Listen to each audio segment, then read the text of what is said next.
الحكومة السويدية هتخصص 75 مليون كرون عشان حملة إعلامية للحد من فيروس كورونا، يعني بتاع 7 مليون دولار. ليه يا سويد؟ قصرت معاكي في حاجة؟ ده الإعلام ده لعبتنا، سيبي اسم أسماء، ده الاسم التاني هو الإعلام. ده أنا بعون الله العبد لله اللي قدامكم دي تقدر تعمل أجدع حملة إعلامية ومن غير أي مليم. تعالوا نشوف.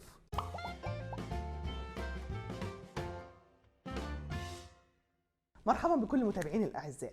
في ظل انتشار فيروس كورونا وحاله هلع شديده او استخفاف بشكل مبالغ فيه، كانت الحكومات بتحاول ان هي تحد من انتشار الفيروس ده، وبعض الحكومات زي الحكومة السويدية لقت ان الحملة الإعلامية ممكن تحقق هدف في توعية الناس والسيطرة شوية على مخاوفهم. اما انا كأسماء الشريف سمعت رقم 7 مليون دولار عشان حملة إعلامية، قلت لا، انا لازم اقوم بدوري كمواطنة وكإنسانة على هذا الكوكب الارض، واقوم بقى كمان بحملة توعوية مجانيا بدون اي تكلفة، ونوفر شوية من فلوس الحملات ديت على الحكومة. وخصوصا ان انا كواحدة متابعة جيدة للسوشيال ميديا لقيت ان في حالة عند بعض الناس مبالغه شديده جدا وخوف ورعب شديد، وحاله تانية استهتار، يا عم ما هو كده كده هنتصاب بيه وكده كده هيجي لنا، مش مشكله، احنا لسه شباب، احنا لسه زي الفل. الناس بقى اللي واخده الموضوع بضحك وهزار واستهتار، استنوا مني رساله لاخر الفيديو وخلينا نتكلم عن ازاي احمي نفسي اصلا من ان انا اصاب من الفيروس، مع العلم ان كل المعلومات القادمه متاخده من موقع وزاره الصحه العالميه وبعض المواقع الاخرى. هسيب الروابط تحت في صندوق الوصف لو حد حابب يستزيد. اول حاجه هي دي، اغسل ايدك سواء بميه دافيه وصابون او معقم كحولي. دايما بنسمع كلمه اغسل ايدك بالميه والصابون، وكأن يعني ايه، احنا ما نغسل ايدينا بالميه والصابون الدنيا كلها هتتحل والمشاكل كلها هتخلص وهنقضي على الفيروسات. الناس بتفتكر ان الكلام ده كلام روتيني وملوش لازمه، بس يا جماعه فكروا كده، الايد ديت لما بنقعد نفكر كده بنقعد نهرش كده في تأملات اللحظيه، وبعض الناس ما بتعرفش تفكر غير وايديها في ودنها، وبعض الناس ايديها تتجه الى اماكن اخرى. فكل الحاجات ديت منافذ ان هي تخش فين؟ على الجسم من جوه. فانت لو ايدك فيه الفيروس انسى يا عم. غير بقى الناس اللي ممكن ساعات تاكل بايديها مثلا او تلحس حاجه. كنت هحط صباعي الحمد لله عشان انا مش غاسله ايدي كويس لسه وماسكه المعدات فالدنيا بايظه.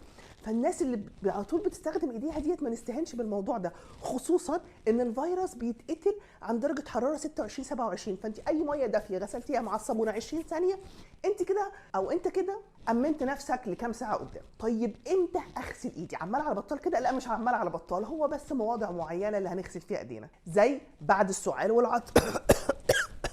ايديك كلها جت فيها الفيروس. بما أن العطسة الواحدة يمكن أن تحتوي إلى ما يصل إلى 40,000 قطرة من المخاط، وكل تلك الجراثيم مقرف. او بعد رعايه المرضى، ما انت مش عارف اللي بتراعيه ده اصلا هو عنده ايه وهيجيب لك ايه. وكمان قبل واثناء وبعد اعداد الطعام، بجد الله يعينهم اللي بيحضروا الاكل دول. وطبعا لو انت ما بتطبخش مش معنى كده انك ما تغسلش ايدك، لا، لازم قبل ما تاكل تغسل ايدك وبعد الاكل تغسل ايدك. وبعد ما بنخلص اكل بنروح فين؟ بنروح الحمام. فبعد ما تستخدم الحمام التلوت لا مؤاخذه اعزكم الله، برضه نغسل ايدينا ضروري. واعتقد دي عاده المفروض اصلا نحافظ عليها سواء في حاله فيروس او مش في حاله فيروس. بعد ما تروح تشتري اي حاجه من اي سوبر ماركت او تعمل اي مجهود ممكن يوسخ ايدك، لازم فورا ترجع تغسل ايدك. واخر حاجه لازم تغسل ايدك بعد ما تتعامل مع اي حيوان، سواء حيوان انت مربيه في البيت او حيوان في البريه او حيوان في اي مزرعه.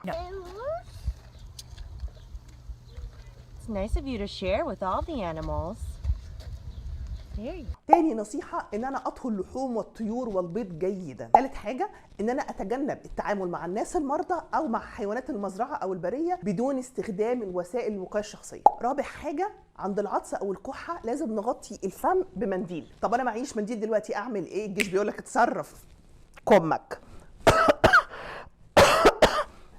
بحيث ان الكم يقدر ينقذ ما يمكن انقاذه. وطبعا المنديل اللي احنا عطسنا فيه لازم نتخلص منه فورا، ما نسيبوش في متناول. ايش هو طموحك الاكبر؟ ان اشتغل واكبر مشروعي ويكون وضع حلو. الحمد لله على السلامة. انت جيت امتى حبيبي؟ انا بدق عليك من بدري والله. ليش جيت متاخر؟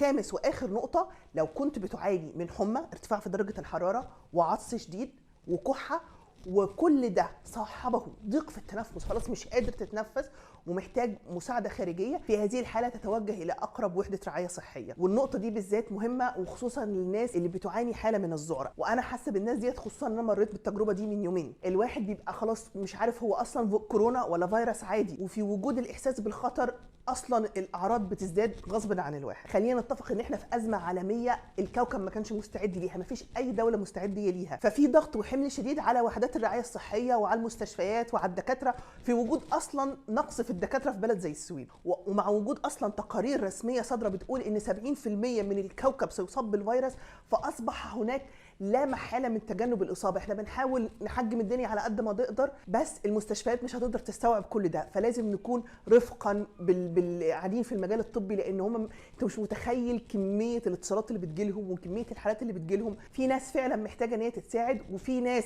شاكه في نفسها، وفي ناس بتتدلع فبتاخد مكان حد هو اصلا في امس الحاجه ان هو يتركب له اجهزه تنفس او انقاذ. فبالتالي انت مهما كان حالتك الصحيه مش هيقدروا يساعدوك بحاجه الا لو انت فعلا وصلت لمرحله ان انت مش قادر تعيش لوحدك، مش قادر تتنفس لوحدك. في هذه الحاله ان شاء الله ستجد الرعايه الصحيه وما يكونش حد تاني اخذ مكانك بدون وجه. طيب ده بالنسبه للناس القلقانه. بالنسبه للناس المستهتره جدا، انا عايزه اوجه لكم رساله واحده. كانت كوريا عملت تجربه بسيطه جدا على سيده مصابه وتتبعوها اما خرجت وراحت السوق وراحت المستشفى وراحت مش عارفه فين فين فين فين فين فين فين، تتبعوها وتتبعوا الاثار اللي تركتها. هي مش في دماغها اصلا خالص ان هي مصابه، ومش في دماغها اي وسائل للحرص او التطهير والكلام ده كله. عارفين اصابت كام شخص وهي ماشيه في طريقها؟ 1600 شخص. دي ست قادره وربنا قادره. فانت ما تتهاونش ابدا، لان انت ممكن اصلا، وممكن انا وانا واقفه قدام منكم اكون مصابه ومش واخده بالي وباستهتاري يا عم مش مشكله احنا شباب وزي الفل، ان هو اصيب حد تاني، والحد التاني ده يسيب حد تالت، والحد التالت ده يروح يصيب ابويا، وابويا اصلا راجل تعبان وقعيد ومناعته ضعيفه، فهوب يحصل هنا المشكله. فانت ممكن تحيي امه وممكن تموت امه باسلوبك وبتصرفاتك في الحياه. ان شاء الله الفيديو القادم هيكون عن اشهر الاشاعات المتعلقه بفيروس كورونا، وهل هي صحيحه ولا مش صحيحه، وبعض العلاجات اللي الناس بتنصح بيها في الجروبات، وهل نستخدمها ولا ما نستخدمهاش. انا كده خلصت المعلومات العلميه اللي ممكن اي حكومه تقولها، بس اللي جاي ده بقى مش اي حد يقوله لكم. حصرا عند اسماء الشريف هسيب لكم وصفه لحليب اسمه الحليب الذهبي. الوصفه ديت جميله جدا قطع، وفي نفس الوقت بترفع المناعه بشكل عالي. احنا ليه عايزين نرفع المناعه؟ عشان خاطر لما الفيروس يخش لنا يبقى جسمنا فيه طاقه ان هو يدافع عنه. هو مش علاج ومش اكيد ومش اي حاجه، هي مجرد وسيله ان احنا نحاول نحسن في صحتنا عشان نواجه المرض. الحليب الذهبي او الجولدن لاتيه جدا سهل. نحط حليب، احب احط حليب جوز الهند. اختاروا نوع الحليب اللي يناسبكم، نباتي او لا. واجهز المكونات مثل الكركم والزنجبيل، ممكن يكونون فريش او بودر، انا افضل فريش. اجهز العسل وفلفل أسود توه مطحون. الفلفل يزيد من فعالية الكركم وفوائده. الكركم يكون أسهل بالهضم، فعاليته تزيد إذا كان معاه فات، فنحط زيت أو زبدة إذا كان حليبنا خفيف. أحب حق النكهة أزيد قرفة يعني دارسين وهيل، بس هذولا بس حق الريحة مو ضروريين. الحين على نار هادية أطبخ الحليب مع المكونات اللي تونا قلنا عنها لما أحس إنه تشربت المكونات بالكامل، وأخليه يبرد شوي وأصفيه أو أشخله، وبس تخف حرارته أقدر أزيد عليه العسل. شوفوا شلون ثك وعجيب، لأني استخدمت حليب جوز الهند وايد مريح حق البطن وممتاز حق الأطفال. الحين ضفت العسل وصار جاهز، واقدر هم اخليه بالثلاجة واسخنه على نار هادية قبل الشرب. انصحكم جدا تسوون هالمشروب اللذيذ المريح واللي يرفع المناعة. زي ما شفتوا الفيديو الوصفة سهلة وبسيطة وشكلها يشهي ولونها جميل جدا. احب اشكر الزينه، هي من الكويت وهي اللي عملت الوصفه ديت، كنت لقيتها على صفحتها في الانستجرام، هسيب لكم رابط صفحتها برضو لو حابين تتابعوها. طب كده احنا وصلنا لنهايه الفيديو، وممكن بعضكم بيتساءل ايه علاقه عنوان الفيديو بالمحتوى. بصوا يا جماعه، هي الحكومه عايزه تصرف 7 مليون دولار عشان خاطر تعمل حمله توعيه.